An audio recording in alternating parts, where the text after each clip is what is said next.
ಲೋಕಸಭಾ ಚುನಾವಣೆ ಆಗೋವರೆಗೂ ಯಾವುದೇ ವರದಿ ಬಿಡುಗಡೆ ಆಗೋದಿಲ್ಲ ಅಂತ ಜಾತಿ ಗಣತಿ ವಿಚಾರಕ್ಕೆ ಸಂಬಂಧಪಟ್ಟಂತೆ ವಚನಾನಂದ ಸ್ವಾಮೀಜಿ ಪ್ರತಿಕ್ರಿಯೆ ನೀಡಿದ್ದಾರೆ.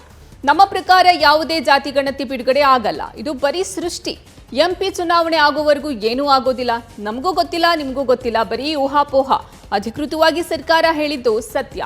ಸರ್ಕಾರ ಯಾವತ್ತು ವರದಿ ಮಂಡಿಸ್ತಾರೋ ಅದುವೇ ಸತ್ಯ. ಅಧಿಕೃತವಾಗಿ ನಾವು ಏನನ್ನ ಹೇಳೋದಕ್ಕೆ ಆಗೋದಿಲ್ಲ. ಮುಂದೆ ಬರುವ ಅಖಿಲ ಭಾರತ ಲಿಂಗಾಯತ ವೀರಶೈವ 24ನೇ ಮಹಾ ಅಧಿವೇಶನದಲ್ಲಿ ಈ ಬಗ್ಗೆ ಚರ್ಚೆ ಆಗುತ್ತೆ ಅಂತ ಹೇಳಿದ್ದಾರೆ. ಮಾಡಲಿ, ಈಗ ಯಾವತ್ತು ನಮ್ಮ ಪ್ರಕಾರ ಇದ್ಯಾವುದು ಬಿಡುಗಡೆ ಆಗಲ್ಲ. ಇದು ಮಾಧ್ಯಮ ಸೃಷ್ಟಿ ಇದೆ. ಈ ಸದ್ಯ ಯಾವೂ ಆಗಲ್ಲ.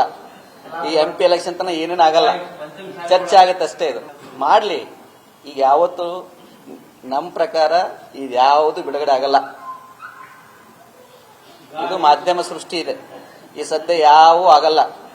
ಈ MP ಎಲೆಕ್ಷನ್ ತನಕ ಏನೇನು ಆಗಲ್ಲ. ನ್ಯೂಸ್ ಫಸ್ಟ್ ನಿರ್ಭೀತಿಯಿಂದ ನಿಮ್ಮ ಪರವಾಗಿ.